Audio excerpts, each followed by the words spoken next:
Enfin, on voit bien que depuis 10 ans, moi aussi, j'ai bien vu que le public changeait. Avant, j'avais du public qui arrivait, mais qui était déjà formé. Maintenant, je forme. Donc, il y a vraiment un problème de société, quand même, quelque part. Quand j'ai démarré, moi, le bâtiment, quand j'étais jeune, je ne suis pas devenu responsable de chantier comme ça, il y avait toujours un aîné qui s'occupait de toi avant. Maintenant, il n'y a plus personne. Tu arrives dans une boîte, il faut que tu sois automatiquement rentable dès le jour même. Il ne se transmet plus de savoir. Et quand j'ai quitté le privé, moi, à la base, c'était pour transmettre un savoir, transmettre quelque chose.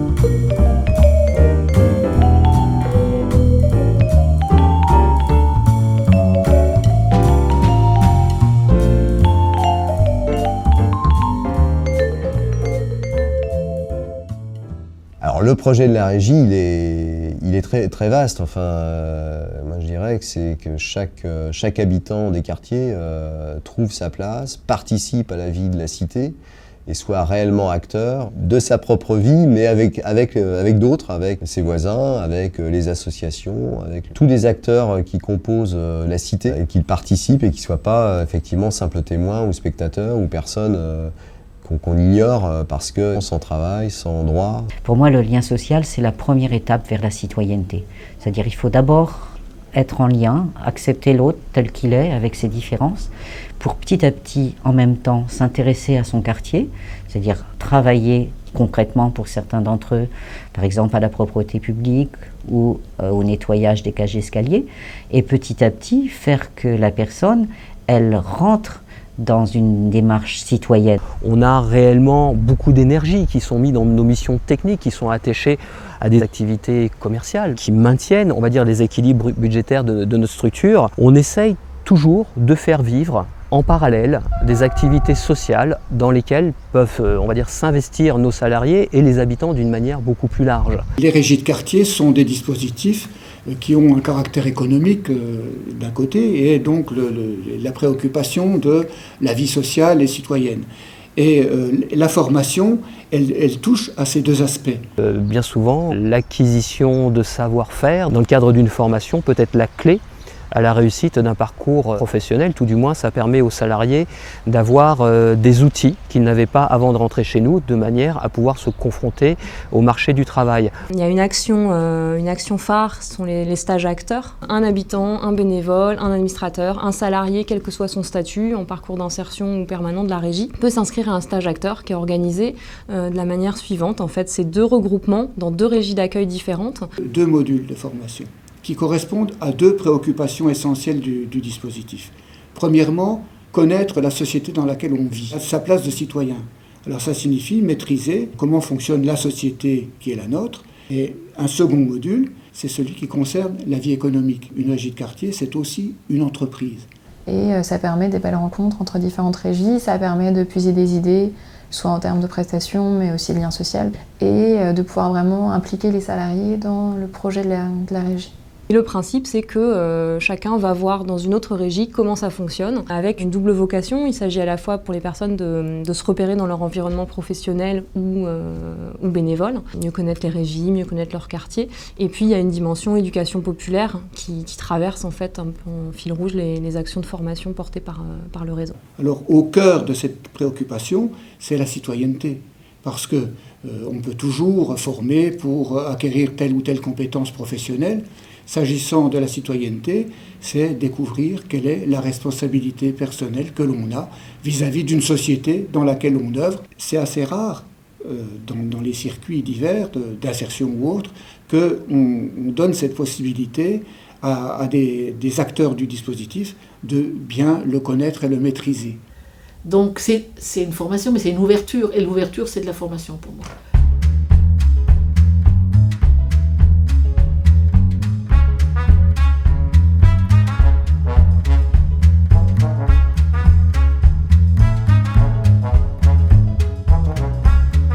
L'activité de formation est structurée avec un copil formation.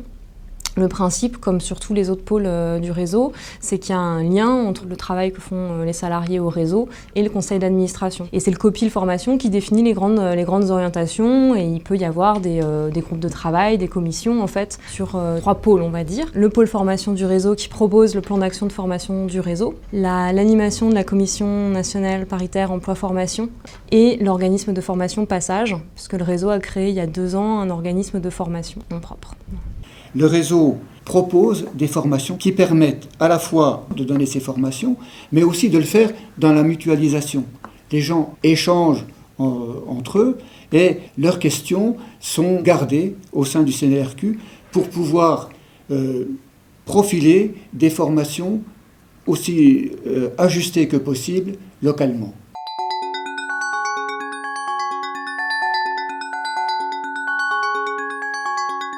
Le plan de formation du réseau est structuré autour d'actions qui visent à contribuer à faire vivre le réseau, en fait, à permettre aux professionnels, aux salariés, aux bénévoles de se rencontrer et faire vivre cette culture du réseau à travers des échanges de pratiques. Ce qu'on fait régulièrement, c'est l'opération Tour de France, où là on est sur un échange d'expériences, de pratiques professionnelles, sur une activité. Par exemple, on a une laverie sociale qui s'appelle Pause Laverie.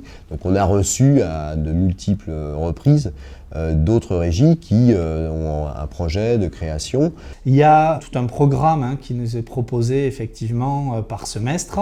Il y a des formations pour les encadrants, il y a des formations pour les chefs d'équipe, pour le suivi, pour l'accueil, il y a la formation des directeurs également. J'ai suivi la formation des nouveaux directeurs des régies de quartier, et c'est vrai que ça m'a énormément aidé dans la prise de poste, dans l'intégration dans la structure et dans la compréhension du projet. C'est vrai que les régies de quartier en tant que telles ont un projet social beaucoup plus vaste et ambitieux, et pour moi ça m'a vraiment permis de mettre le pied à l'étrier et de pouvoir être plus efficace dans la structure.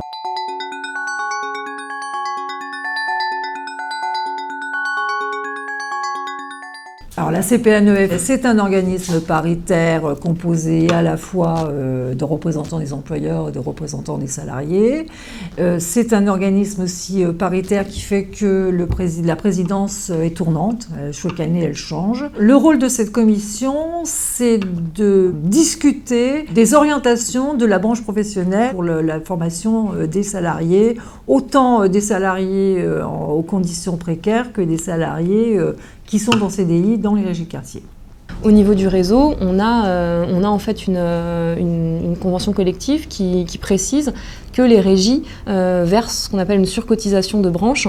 Alors effectivement, les régies de quartier vont beaucoup plus loin que la loi en matière d'obligation de formation professionnelle, donc que la cotisation double, ça leur permet d'avoir plus de moyens pour financer des projets. Et notre rôle, nous, c'est de trouver ce qu'on appelle des fonds mutualisés pour les accompagner et faire en sorte que leurs projets puissent se réaliser.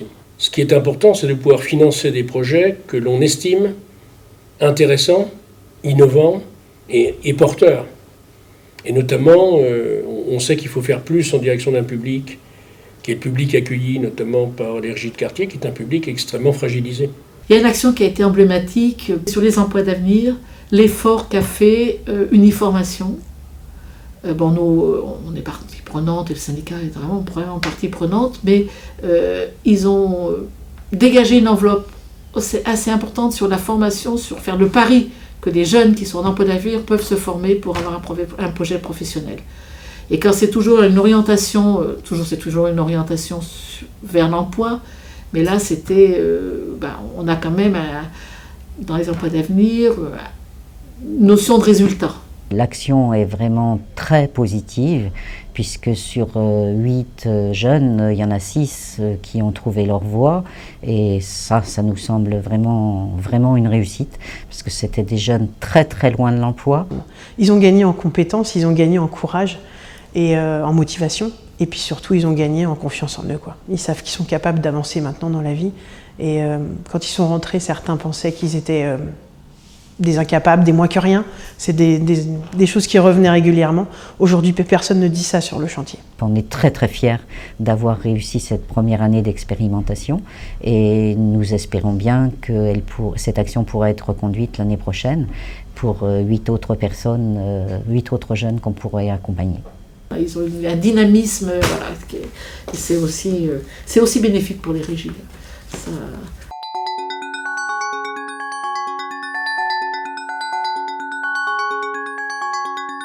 Et puis, depuis 2 ans, le réseau a créé un organisme de formation qui s'appelle Passage et qui propose des formations à la fois pour les régies et pour d'autres partenaires et qui se développe beaucoup. Et depuis la création de Passage, en fait, ce qu'on constate, c'est que les régies sollicitent aussi le réseau pour mettre en place des actions de formation sur site, en interne dans les régies, ce qui permet d'articuler beaucoup plus facilement la formation, la production et puis la vie de la régie.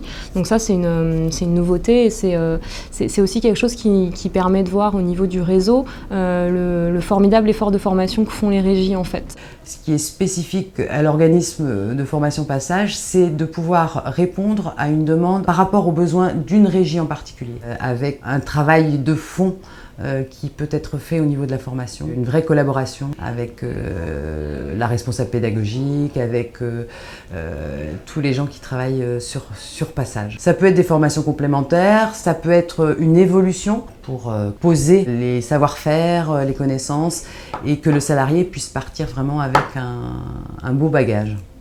Alors après, c'est vrai qu'aujourd'hui encore, beaucoup de formations sont sur Paris, mais c'est vrai que Passage a la capacité et la possibilité de monter des formations au sein des régies et en région. Là, bien sûr, il faut quand même un petit peu regrouper les choses, hein, parce que Passage ne peut pas descendre pour une personne. Donc c'est ce qu'on essaie de faire et on a quelques projets comme ça, notamment sur des habilitations électriques et sur du certifito. On l'espère, avec les collègues des régies donc, du Languedoc-Roussillon.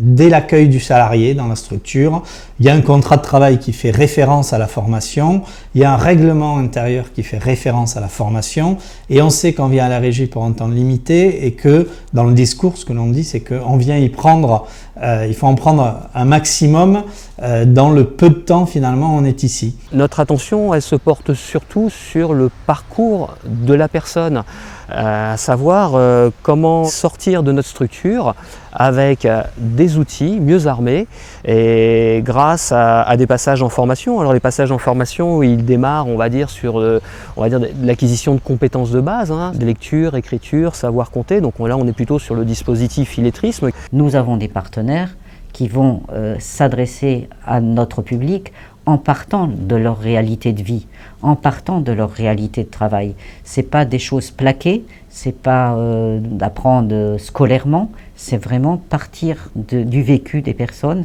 pour les aider à l'apprentissage de la langue. C'est vrai que je les pousse. C'est vrai que je dirais qu'il y a cet aspect qui est vous avez des atouts, les cachez pas, montrez-les, vous pouvez oser quoi. Et puis ensemble, on va essayer de soulever la barre. On ne sait pas jusqu'où elle ira, jusqu'où nous irons, mais on va le faire ça. Maintenant, avec le recul, au bout de plusieurs années, je pense que certains ont totalement réussi des examens, en tout cas des formations dites qualifiantes, grâce à cette formation dite savoir de base.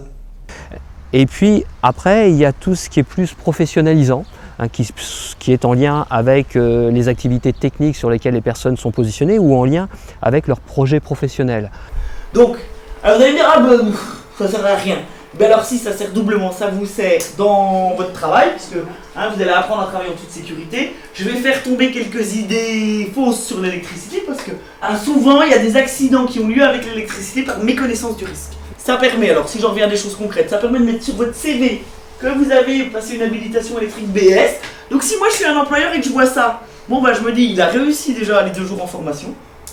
Et il a obtenu, parce que je vous fais quand même passer un test, là, il a obtenu le test. Donc c'est que dans sa tête ça fonctionne bien et qu'il y arrive. Ça permet aussi à un employeur de se dire, bah, c'est quelqu'un qui a quand même des notions de sécurité, donc il va peut-être pas faire n'importe quoi. Et puis ça vous aide dans votre vie quotidienne, entre autres, à éduquer vos enfants. Hein, donc ça sert sur les deux plans. Hein, une formation, il faut voir, bon je pense que vous avez eu Isabelle en nettoyage, elle a dû vous apprendre des choses qui vont vous servir que au travail, puis des choses qui vont vous servir ailleurs qu'au travail. Hein, vous allez voir quand vous ferez gestes et postures, les attitudes de service, tout ça, ça sert un peu partout. Alors c'est vrai qu'on essaie d'optimiser pour que ça serve sur le marché de l'emploi, que vous soyez de plus en plus employable, hein, comme on dit entre guillemets, hein, mais vous allez voir qu'on retire forcément des choses. Au fur et à mesure de leurs expériences et de leurs souhaits aussi de formation, hein, ils peuvent bien entendu bénéficier d'une formation diplômante. J'en suis une actuellement. Ouais, une qui est spécifique aux encadrants techniques, justement, parce que c'est un métier qui a été, on peut le dire, un petit peu inventé. Encadrant technique dans l'insertion. Ça s'appelle la formation été. On est quand même dans un pays où le diplôme est surdéterminant pour l'accès à l'emploi et puis même pour la reconnaissance sociale. Et il y a aussi, alors ça c'est vraiment les régies qui font ça, hein, les chargés d'insertion avec les salariés, d'avoir des formations diplômantes, des personnes qui, soit pendant leur parcours à la régie, soit après la régie, vont s'inscrire dans un parcours de formation certifiante ou qualifiante longue et diplômante. Voilà. On essaie d'individualiser au maximum, que ça serve au maximum à chaque personne. Sur le chantier d'insertion que l'on a, c'est de la formation notamment sur le certificat de compétences professionnelles du titre d'assistante de vie aux familles, hein, qu'elle passe donc ici et qui est financé par notre OPCA.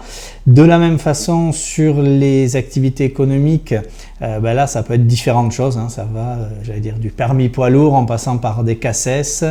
Mais il y a aussi toute une partie un peu souterraine qui est la formation qui existe dans les structures. Parce que dans les structures, alors elle est souterraine parce qu'elle n'est pas codifiée, hein, pour moi, mais dans les structures, il y a beaucoup de formations qui se font par des salariés permanents, on va dire, ou par des échanges avec les salariés, avec d'autres régies, qui fait que la formation, elle est beaucoup plus large que le technique de la formation. Ou un chef d'équipe d'une autre régie vient expliquer comment il travaille. Et de plus en plus, on a une reconnaissance de ce que les encadrants, par exemple, peuvent apporter au-delà de la technicité.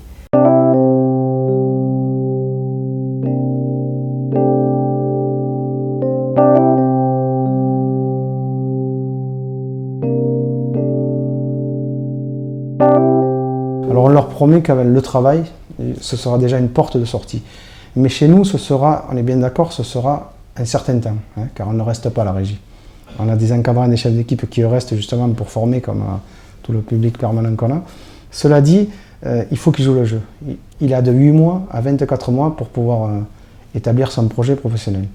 Alors, l'évolution elle est énorme, l'évolution elle est extraordinaire. Quand vous voyez, j'ai eu un appel d'un ancien salarié qui j'ai reçu en face de moi les bras le long du corps. Quand je vous dis les bras le long du corps, c'est qu'ils sont désespérés.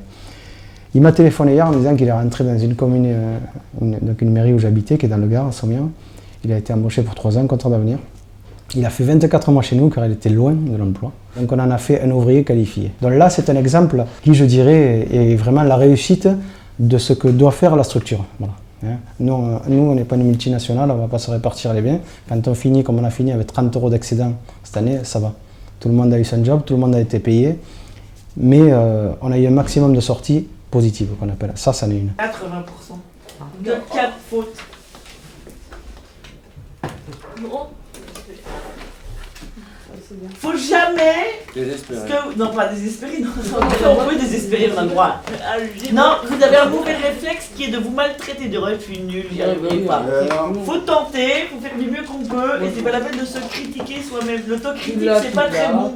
Les autres le font suffisamment. Les temps de formation sont, on va dire, des temps de pause, porteurs de vraies plus-values personnelles et professionnelles pour les individus, parce qu'elles permettent de remettre en question un petit peu leur pratique, de se détacher de la charge du quotidien pour réfléchir sur ce qu'ils font, où ils vont. Donc de ce point de vue-là, je pense réellement que les formations sont des temps, au-delà du contenu technique, qui permettent à l'individu d'évoluer personnellement, de s'épanouir. Pour moi, en fait, au début, quand c'était difficile pour travailler dans le nettoyage, pourquoi on dit parce qu'en fait, au début, je ne le connais même pas. Et je ne savais même pas les noms des produits et les matériels, comment ça s'appelle, tout ça. Mon chef, il me passe tout ça, et après, je ne suis pas bien formé, surtout dans les meubles. Et après, avec Isabelle, en fait, la formatrice, j'ai bien compris comment ça se passe. Après, je vais mettre les points à sa place directement. Dans le nettoyage, en fait, c'est les risques pour même le corps, en fait, surtout notre dos. Comment on fait, comment l'équilibre. Mon chef, il m'aide chaque jour, en fait, avec les paroles, par exemple, les conseils, en fait, les consignes au travail, comment on fait ça. Mais quand on travaille toujours, on pense pour l'argent, tout ça, mais quand en formation, on forme tout ça. Alors on suit effectivement une formation d'ADVF, ce qu'on appelle auxiliaire de vie aux familles. Ensuite on a une formation aussi de remise à niveau en français, en expression orale particulièrement, et une formation informatique. Et je me suis découvert donc de nouveaux talents éventuellement. J'ai découvert mes compétences et une reconnaissance de ces compétences. J'ai découvert que j'aimais le travail en équipe, que j'aimais partager donc mes connaissances. Enfin, je pensais des connaissances qui resteraient inconnues, mais non, en fin de compte, elles me servent maintenant. Et voilà, et j'ai découvert une appétence pour le management. Donc peut-être qu'auxiliaire de vie, ça sera une étape. Pourquoi pas penser, malgré mon âge, à une formation d'encadrant. Ben, la régie, c'est beaucoup plus humain. Pour moi, c'est un tuteur. Ça nous permet donc de tenir la tête hors de l'eau et d'avoir de l'ambition, des objectifs, des désirs aussi. Et ça nous donne un grand moral.